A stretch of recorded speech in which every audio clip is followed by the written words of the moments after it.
పత్రికా విలేకరుల సమావేశానికి వచ్చిన మిత్రులందరికీ ఆహ్వానం పలుకుతూ మీ ద్వారా ఇవాళ పత్రికా రంగాన్ని నడి రోడ్డు కూడల్లో నిలబెట్టిన వైనాన్ని ప్రజలకు చేరవేయాలనే ఉద్దేశంతో ఈ పత్రికా విలేకరుల సమావేశాన్ని నిర్వహిస్తున్నాం. వచ్చినందుకు అభినందనలు తెలియజేస్తూ ఉన్నాం.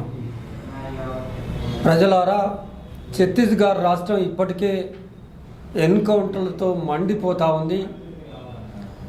ఆ ఒక్క ఛత్తీస్గఢ్ రాష్ట్రంలోనే ఒక్క సంవత్సరంలో 2024లో 300 మందిని ఆదివాసీలను మావోయిస్టులను కలిపి చంపేస్తున్న వైనాలను నెంబర్ 1 అదైతే, నెంబర్ 2 ఛత్తీస్గఢ్లో అభివృద్ధి పేరు మీద జరుగుతున్న వనరుల దోపిడీని, ఆ వనరుల రవాణా చేసే విధానాలను, ఛత్తీస్గఢ్లో క్యాంపులు వెలసి ఉన్న విధానాలను, ఛత్తీస్గఢ్లో పోలీసుల ప్రమేయాన్ని, అనేకమైన ప్రజల సమస్యల మీద పనిచేసిన ఒక స్వతంత్ర జర్నలిస్టులు ముఖేష్ చంద్రాకర్ చాలా ఉత్సాహవంతుడు. 33 ఏళ్ల చంద్రాకర్ బస్తర్ ప్రాంతానికి చెందిన నవ యువకుడు.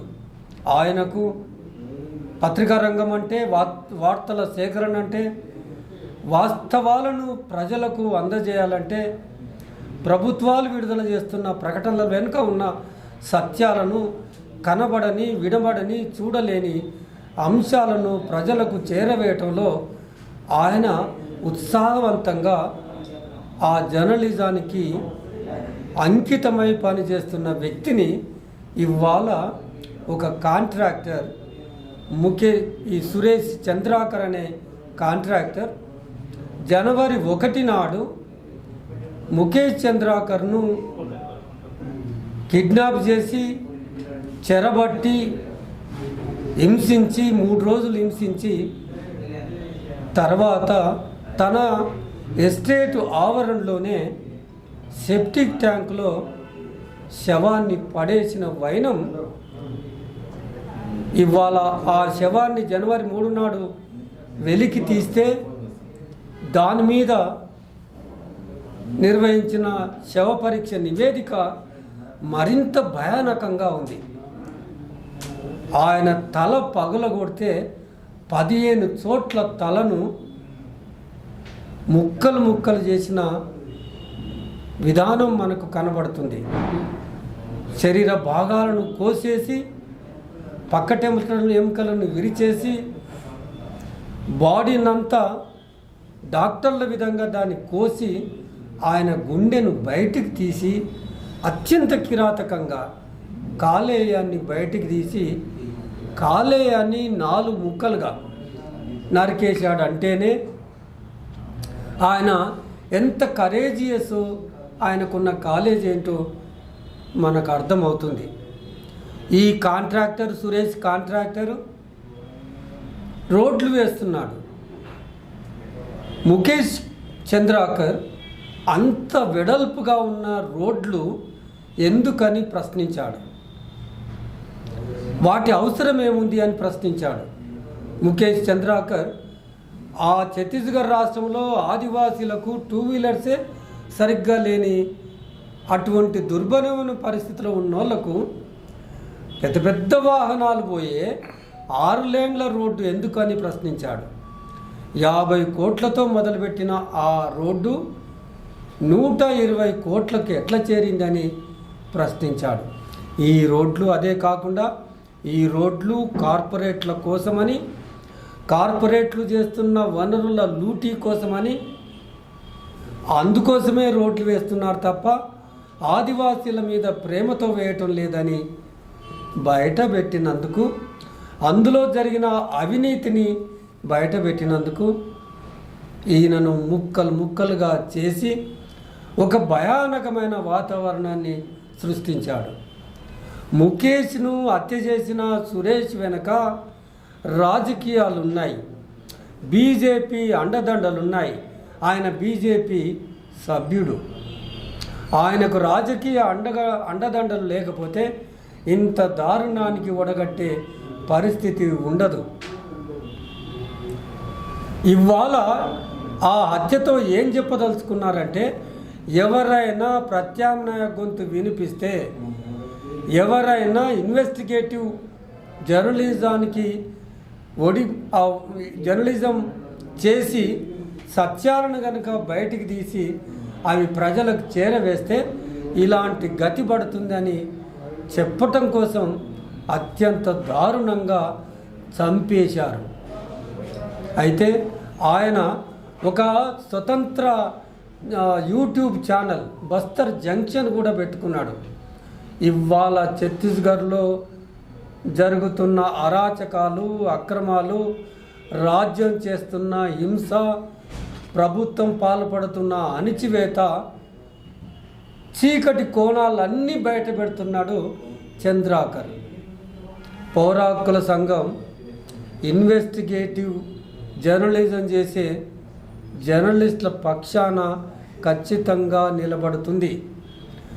చంద్రాకర్ హత్యను దేశవ్యాప్తంగా ఉన్న జర్నలిస్టు సంఘాలన్నీ ముక్త కంఠంతో ఖండించాలని, ఉద్యమం నిర్మించాలని, పౌర సమాజం, మేధావులు పత్రికా స్వేచ్ఛను కాపాడే దిశగా ఉద్యమాలు నిర్మించాలని పౌర హక్కుల సంఘం విన్నపం చేస్తూ ఉంది.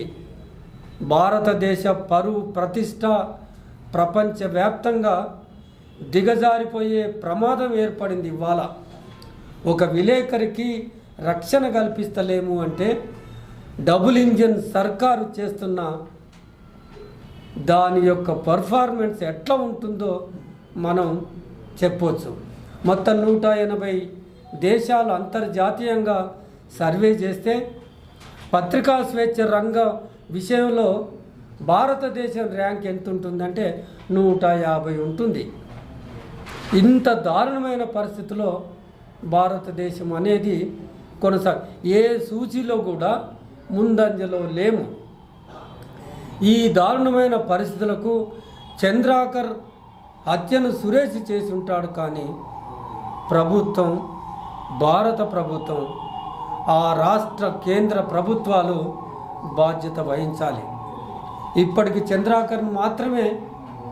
చంద్రాకర్ను హత్య చేసిన సురేష్ను మాత్రమే అరెస్ట్ చేశారు.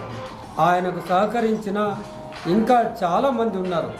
వెంటనే వాళ్లను కూడా అరెస్ట్ చేయాలని, ముఖేష్ చంద్రాకర్ హత్య వెనుక ఉన్న విషయాలన్నీ వెలికి రావాలంటే ఒక స్వతంత్ర బాడీ చేత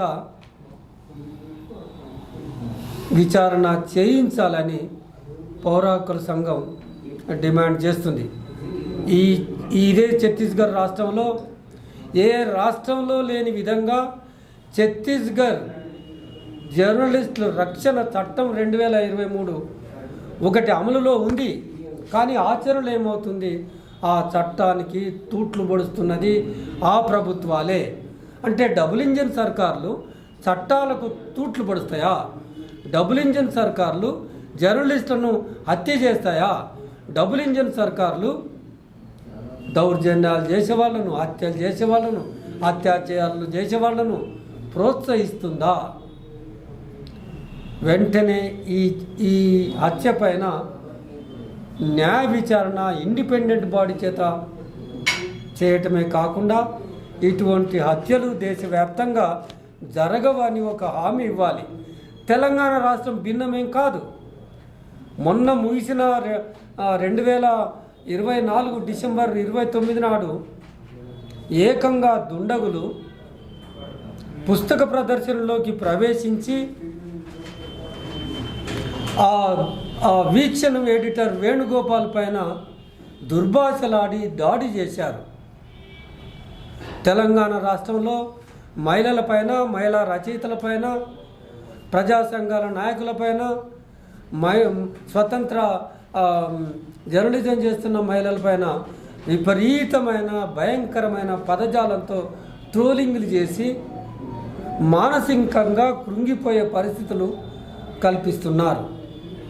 తెలంగాణ రాష్ట్రంలోనే మనం ప్రజాపాలన అని చెప్పుకుంటున్న రాష్ట్రంలోనే రక్షణ లేదు. దేశవ్యాప్తంగా ఇవే పరిస్థితులు జర్నలిస్టులకు నెలకొన్నాయి. కనుక ఇవాళ జర్నలిజం అనే వృత్తి యువకులు రాకుండా చేస్తుంది, ప్రమాదభరితమైంది. వీళ్లకు దేశవ్యాప్తంగా రక్షణ కల్పించే విధంగా ఛత్తీస్గఢ్ రాష్ట్రంలో ఉన్న ఆ చట్టం ఏదైతే ఉందో అలాంటి చట్టాన్ని దేశవ్యాప్తంగా ఒకటి తీసుకురావాలి. సంతోషం, డాక్టర్లను ప్రొటెక్ట్ చేయటం కోసం కొన్ని చట్టాలు, రక్షణ చట్టాలు తీసుకొచ్చింది భారత ప్రభుత్వం. అదే మాదిరిగా జర్నలిజం నడిపించడం అనేది ఇవాళ కత్తి మీద సామైపోయింది. ఎక్కడ పెన్ను పెట్టి భిన్న స్వరం వినిపిస్తే ఏ దాడి జరుగుతుందనే భయం గుప్పిట్లో జర్నలిస్టులు ఉన్నారు. కానీ ఇటువంటి భయానక వాతావరణంలో కూడా చంద్రాకర్ లాంటి వాళ్ళు నిలబడతారనేది సంతోషదాయకమైన అంశం. వీళ్ళకి ఎప్పుడు హక్కుల సంఘం, పౌర హక్కుల సంఘం నిరంతరం అండగా ఉంటుందని ఈ స్వతంత్ర జర్నలిజం, ఈ ఇన్వెస్టిగేటివ్ జర్నలిజం, ఈ సాహసోపేతమైన జర్నలిజం అది మనుగడ సాగించాలని కోరుతా ఉన్నాం.